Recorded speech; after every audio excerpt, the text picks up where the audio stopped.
Hello everyone, I'm back with another video. Here in this video we'll discuss how we can fix Notepad++ not working on Windows 11. So with that being said, let's get started.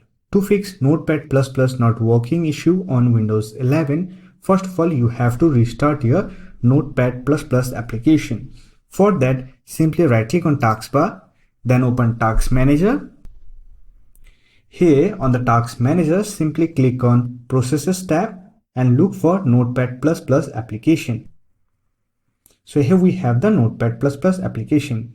Right click on it, then click on End Tasks. After that, simply open Notepad++ application and it will start working. Also, if you are using older version of Notepad++ on Windows 11, then also it might not work. To fix it, you can simply check for update. For that, simply click on this question mark tab, then click on Update Notepad++.